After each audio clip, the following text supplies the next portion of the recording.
Hey everybody, MrBKainX here, and I'm joined by... Admin Cliffjumper. And admin B8. And we are here to review the 5th episode of Avatar Last Airbender, The King of Omashu.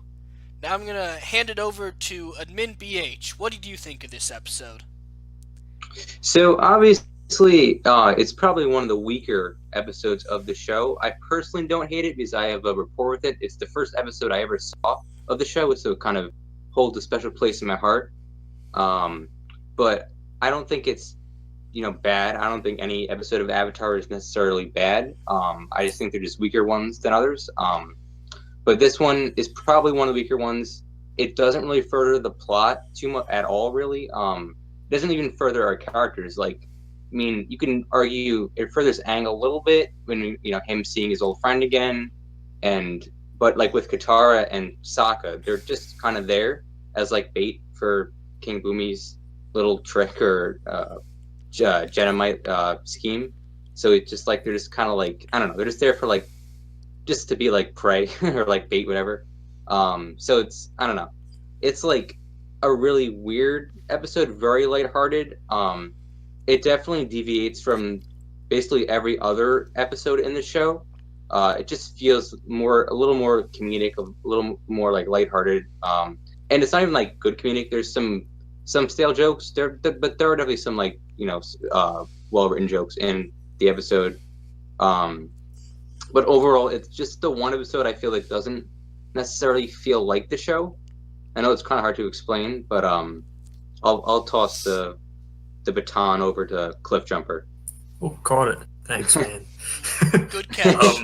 All right, so I think this episode of Avatar, it's good for it's really good for a cartoon. It's solid. It's not it betrays anything. It doesn't ruin anything. It's not garbage or anything at all. But for Avatar, in my opinion, I really don't like this episode. I think that there's just so many small problems that end up snowballing together and take me out of the episode. I also just feel like it's too lighthearted.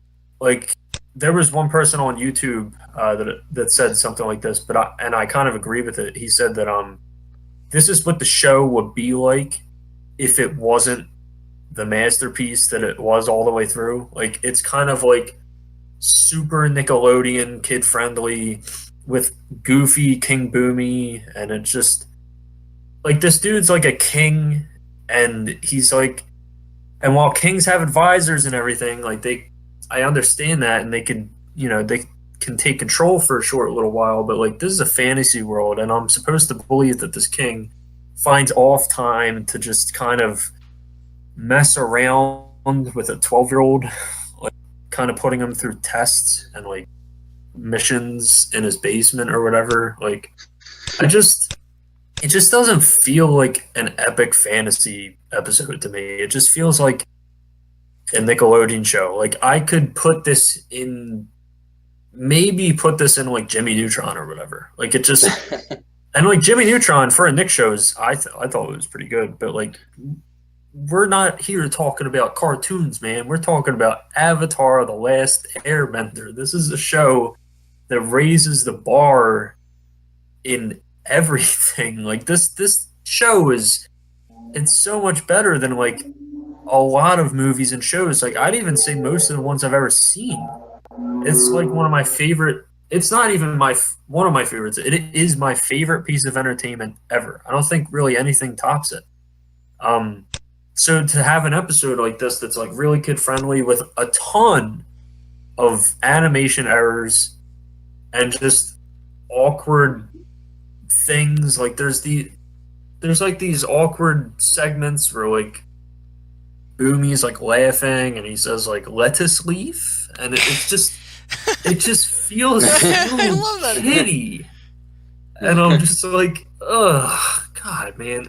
You could tell. So you can just tell that Brian and Mike, when they were developing this, they were kind of just we have to introduce this character because he comes in later, and it's kind of a growing pain of the show, I guess. Like it's Yeah, the agreed. first season, it's like the first few episodes, and it feels too kid friendly. A lot of the animation just isn't good. Like there's plenty of moments where like the characters just look really rounded, and like I know this sounds really bad, and I don't mean it to sound this bad, but the drawings kind of look Nick Jr. ish.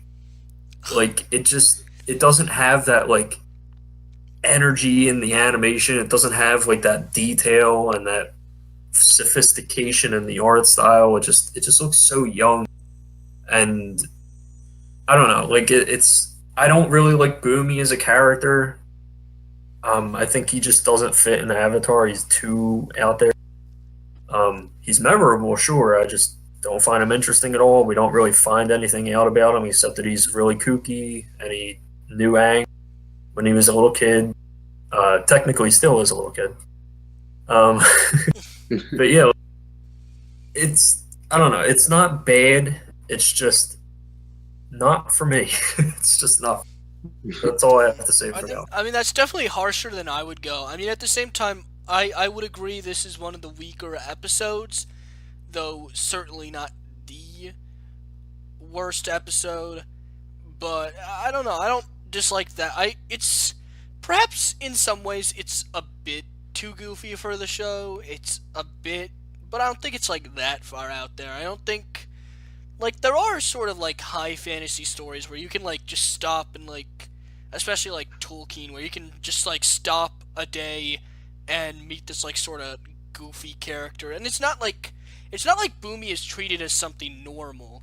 The main characters and the rest of the world like recognize, like the characters around him, I mean, recognize that like this guy's the king, but he's also like a bit out there. He's the weird. Yeah, it's self-aware. Yeah. It's just I don't find it interesting. He doesn't make the world wacky. He's just a wacky thing in this more normal world. I mean, I would agree that it's just not particularly that. Not that it's like super boring or anything, but it's not. It is somewhat boring actually. Like, especially as going back to rewatch. A lot of these episodes are great on rewatch, and I think this is one of the ones where it's just like there's not as much stuff to latch onto. It's not overflowing with like different things to like or different things to pick up on rewatch. It's just sort of like there almost. It's like, that's alright. He does the trials. I do think there's a lot of jokes that like are really funny, and I appreciate. Yeah, I like that. the cough. I like the design of Omashu and like how they use earthbending to transport cargo. I think that's a cool world building thing, and that makes sense. But yeah, just its story and its execution, I don't think's that great. Yeah, I feel like it kind of, it like doesn't really know what to do with King Boom. I feel like in the 5th episode, but I feel like in book 2, I really like spoiler, Return to Omashu. I feel like it utilizes him better in like a lot of ways, and I think even later on in book 3 with the whole eclipse thing, I feel like it's like utilizing his kind of like wackiness in like a much better way. So I feel the show definitely improves on his character. Yes. Yeah. It definitely does. It really, really does. Like when you get to book 2, like the Return to Omashu, that episode is totally like it feels like Avatar. Like exactly. It's you know, it's a little bit more mature in tone, but it's also fun, and it's also really energetic and it's intense. That's Avatar. Avatar is not just goofy kid friendly shit. Like they make Boomy fit better in those episodes, especially in the Return of the Old Masters or whatever in Sozin's Comment. Like I just feel like this introduction, like this character needs to be in the story. Like this isn't like a god awful thing. Like I know why he's there. You need to have him here. Like he is important to have because later on when Aang looks for an earthbending teacher, it's good drama. It's good thinking, oh wait, yeah, you're right. His friend's an earthbender. He can learn earthbending from him, but it turns out he can't. And like, he teaches him that he needs to find a master that needs to wait and listen. He's important. You do need Boomy. I just don't find his execution very interesting. And I know that sounded wrong, like he got executed or whatever. Yeah, no, it's just, and there's some stuff I like the fight between Aang and Boomy too. Yeah. I think that's good. That's That a fun fight's really fight. good. I think that's, and the message to kids to sort of like Yeah, the think message outside is the good. box. I think it's a good thing to put in there. It doesn't Yeah. betray any ethics. It's And I think- fine. And I think the fact that through the goofy trials he was trying to teach Aang a message too, that at least Oh, I know. shows that like he's a strange person, but it makes sense, you know, that the city still runs. It's not as that he's like a puppet or anything. He's a decently smart guy, but he's just like very eccentric and goofy as like in addition to that.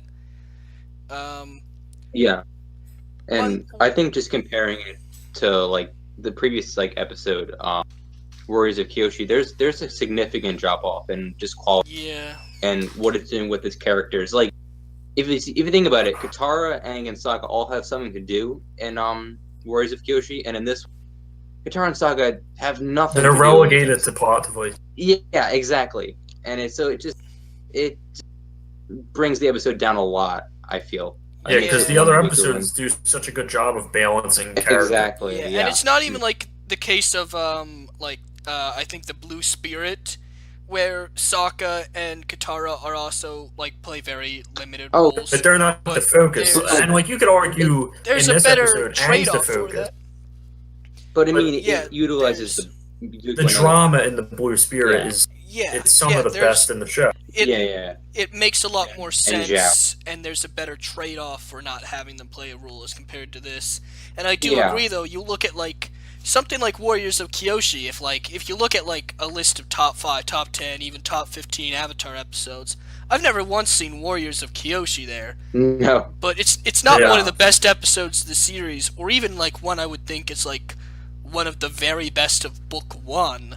But we still see like this pretty significant distinction between this one regular episode of Book 1 where they visit a town and have a little adventure, and it also has a lot of comedy, compared to another one where they visit a town, has a lot of comedy, and there's just the difference in tone and just quality as an episode. There is a stark contrast. And I think Definitely, we've covered most of our points. One more thing I did want to note, and this is maybe bordering on nitpicking, but I think it's worth noting, especially because this episode does try and go a bit more kiddie. I think it's a bit confusing to call Boomy a king and says he has a kingdom when he's not in a separate country from the actual Earth Kingdom proper. Especially because, well, we hear of Ba Sing Se soon after, we learn about the Ba Sing Se later, but we don't actually see Ba Sing Se or see the Earth Kingdom till, like, towards the end of the next season. It's not like it's a few episodes later. Mhm. I think it can be, like, confusing for the target demographic of younger kids when you're trying to say, like, oh, it's the 4 nations, but there's this kingdom that's some part of the other kingdom, or I think it would have been an easy fix to either A, just not call him a king. You can just say he's Boomy of Omashu, or like the clan leader of Omashu, governor of Omashu, something else. Or you can still call him the king, and just have some character note that, or indicate to the audience in some way that he's not actually like the king of a separate kingdom. It's just part of the goofiness of his character that he wants people to treat him like a king. I think that would have worked with like the tone of the show to be like, oh yeah, he's a king, or something like that, just to wink to the audience or to let people know. Because I do know that was like wasn't a huge issue, but I think that was confusing for some people. Anybody have anything else? Yeah, I they never wanna actually mention? thought about Yeah, that. I mean, I never really thought of it. No, but like, I think it makes sense. Like, I think you bring up a good point. Like, we haven't learned about Ba Sing Se or the Earth King, all those little details. So it's kind of like, it's like one of those things for me that it's like, did they plan this? Or is this just kind of like an episode that they felt like they needed to throw in there, but they just developed it later on in book 2 and 3? Yeah, it is weird because we do hear the word bossing say later, and if Omashu was if Omashu was meant to be the actual capital of the Earth Kingdom, I think it raises like a ton of other questions about like why is Boomy not doing more about this war that he's supposed to be king of this entire kingdom? I think, mind you, in like some of the I think some of the early video games or just some of the early material, they did refer to Omashu as the capital because there wasn't anything. They didn't have anything to like design a level of bossing say because we hadn't seen it yet. Right. Which is understandable, but I think almost added to the confusion. You have this capital city with this other king, but it's not the actual capital city of the kingdom, and yeah, I don't know. When you're making a fantasy world for kids and you're like trying to teach it to them in a basic way, 4 nations, Earth Kingdom, and then you have another king, especially just 5 episodes in before you meet and long before you meet the actual Earth King, I think that was somewhat of a world building mistake, I would say. Not a huge one, but still a mistake nonetheless. I have nothing else to say. Yeah. BH, do you have anything else you want to say about this episode? I mean, I don't really think it's like a mistake. I mean, as personally, I think as a kid, I kind of got like Omashu was like a smaller sect than like Bossing say. Yeah, I want to clarify. I know history that like technically you can have kingdoms under another king. Like that's not like totally unusual. I'm just saying for like what you're trying to teach kids, but not that like I wasn't even confused about it as a kid. I'm just saying for like other people, and especially people that might have like watched the show more casually. Yeah, I mean, the only thing I'll just say is like it's like the king of Omashu. I mean, you know, they would outright say he's the king of the Earth Kingdom. Yeah, if they that's true. Yeah, if they just said he is the king, or if they called him Unearth King, then that would have been okay. I mean, maybe I made a bit more of a big deal, but yeah, I mean, to be fair, that is the title. Yeah, I think we've almost spent too much on that topic, but yeah, I guess to sort of close, it's an episode that is one of the weaker ones. Maybe goes a bit too goofy. The animation has some mistakes. Though I would say overall, still like there's some enjoyable moments, some good like humor, a good final fight, some good little world building. Not an episode I would ever choose to skip, but definitely not. Yeah, definitely towards the bottom. And skip anything. Yeah, I don't think I would either. Well, we'll get to the Great Divide when we get to it. And thanks for watching, everyone. Feel free to subscribe, go to the Avatar Wan page, and leave your comments in the comment section below. Or not. Whatever you feel like. No pressure. See you guys. See ya.